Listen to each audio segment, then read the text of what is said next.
Bonjour, je vous souhaite la bienvenue dans cette nouvelle vidéo de la collection de Torgal chez Hachette avec le tome numéro 21 intitulé La couronne d'Ogotaï.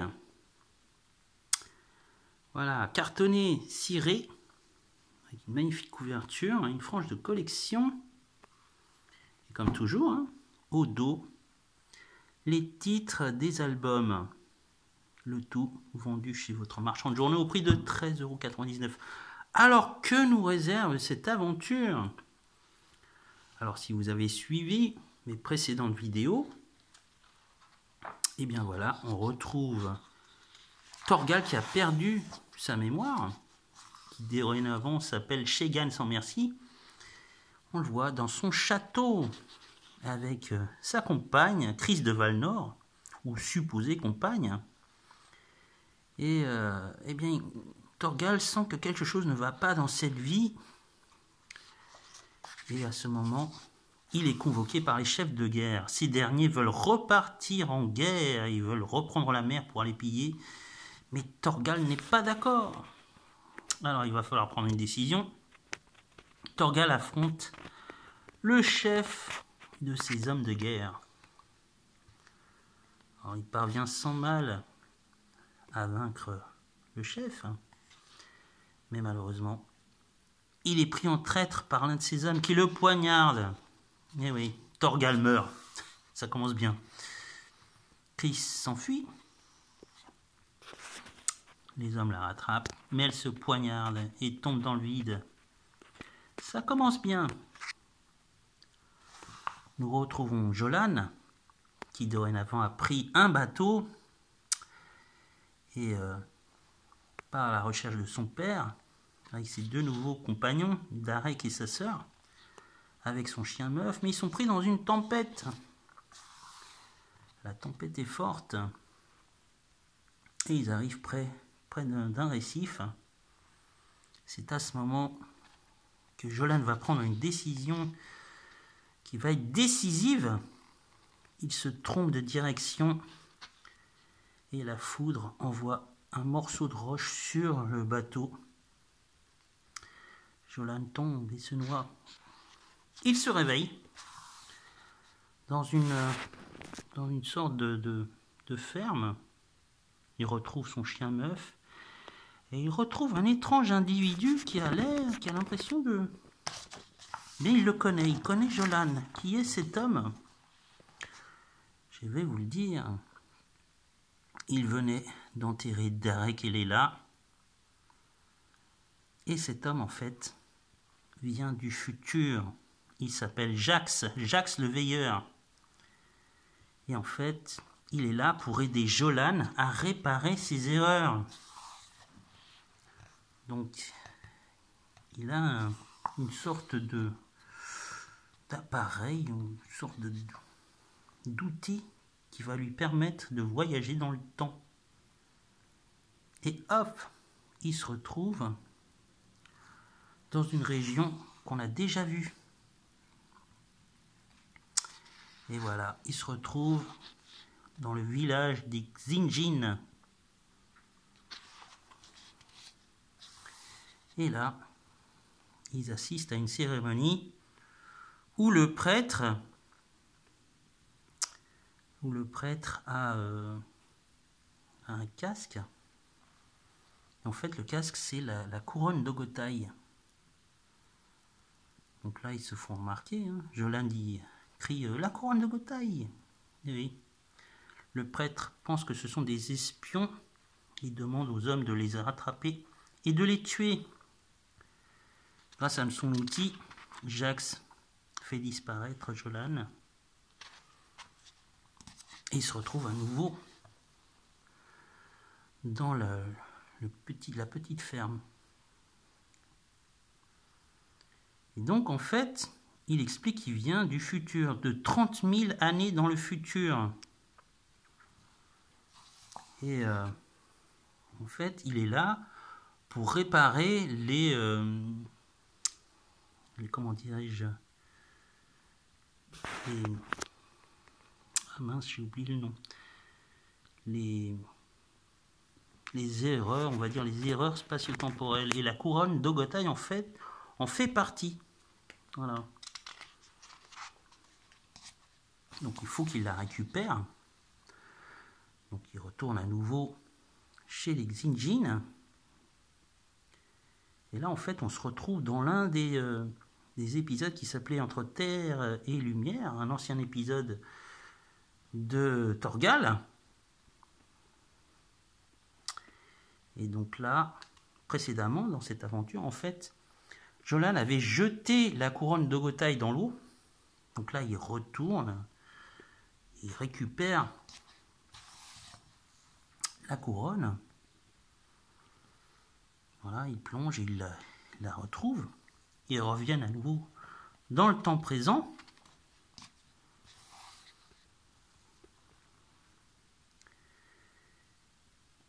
Et là,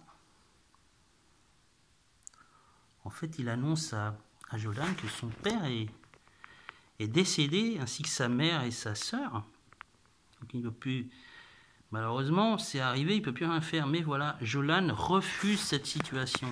Il va utiliser en fait l'appareil pour remonter dans le temps et sauver sa mère, sa sœur, et essayer de retrouver son père.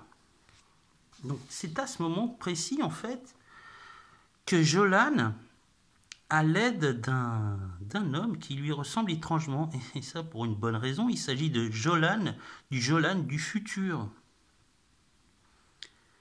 Et donc les deux vont voyager à nouveau,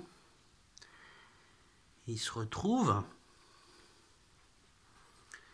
au temps de Jolan adulte. Donc c'est un peu compliqué comme histoire. Donc là il le retrouve, et lui dit qu'en fait, il doit l'aider. Il lui met la couronne sur la tête, et là, en fait, tous les souvenirs lui reviennent. Ils se disent, bon ben voilà, ok. Donc, le Jolan du futur va aider le jeune Jolan à retrouver sa mère et sa sœur emprisonnés dans le château de Shegan. Donc là, le Jolan du futur a assommé Jax. Et les deux vont partir récupérer Aricia et Louve.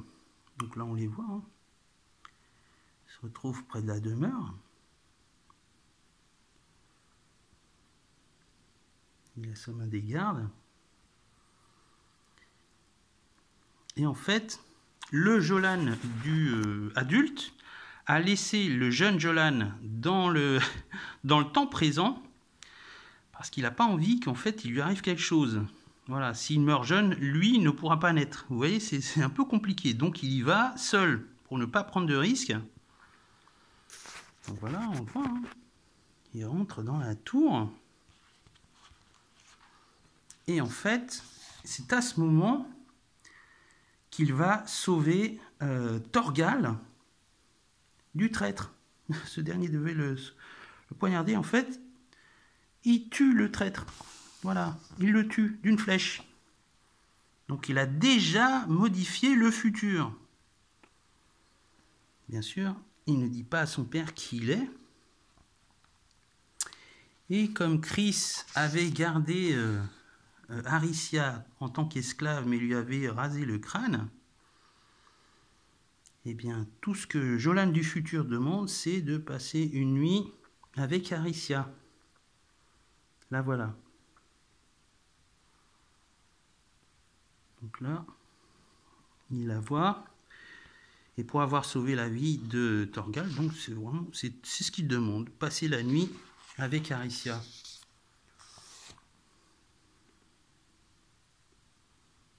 Chris pense qu'il va coucher avec elle, hein, mais pas du tout, pas du tout. Il lui dit qu'il est là pour la sauver et sauver aussi sa fille qu'il est envoyé par Jolan. Alors il le croit. Hein.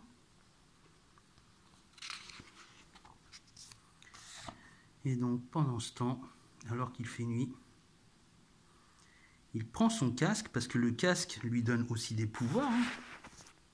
Et il utilise ce pouvoir pour sortir de sa chambre et en fait aller délivrer les prisonniers, les esclaves, les femmes et les enfants dans les douves. Et voilà. Et bien sûr, Chris a vu qu'il y avait quelque chose qui n'allait pas. Et il a remarqué qu'il avait la couronne de Gotaï. Donc il l'assomme. Et il part sauver les autres personnes, Aricia et Louve. Voilà, et au moment où ils sont acculés, le Jolan du futur utilise la machine pour retourner dans le temps présent. Malheureusement, il est blessé, mais il a sauvé Aricia, qui étrangement reprend son apparence normale. Ses cheveux repoussent. Voilà, il redevient normal. Il a modifié le futur. Et donc Jax est présent, hein, avec le petit Jolan. Et un autre homme s'est présenté. En fait, il s'agit du chef de Jax. Voilà, c'est le grand veilleur. Et en fait, le grand veilleur est là pour réparer les erreurs de Jax. Et donc, il va proposer au Jolan du futur d'aller justement dans le futur, puisque les deux ne peuvent vivre dans le même espace-temps. Donc, il va aller dans le futur avec lui, 30 000 ans dans le futur, et laisser le jeune Jolan. Donc, il utilise l'accessoire pour retourner au moment où il y a la tempête. Et donc là, le Jolan du futur part. Et là, le Jolan enfant retourne sur le bateau avec ses amis. Et là, bien sûr, il va modifier encore une fois le cours du temps, puisqu'il va changer de direction. Et donc, ses amis sont sauvés. Voilà. Il retrouve la terre ferme. Et il retrouve Aricia et Louve. Voilà. Et le chien meuf. Voilà. L'appareil, lui, est resté au fond des mers. Voilà une histoire d'espace-temps passionnante. Vraiment. Et on a toujours, comme d'habitude, hein, les 8 pages additionnelles. Avec le synopsis, des questions, des travaux et enfin des personnages, à savoir Jax et Darek, ainsi qu'un petit focus sur les voyages dans le temps dans la bande dessinée. Voilà pour cet album. La couronne d'Ogotaï, vraiment passionnante et très très bien écrite par Jean Van Damme. Voilà pour cette vidéo. Quant à moi, je vous dis à une prochaine aventure de Torgal. Au revoir.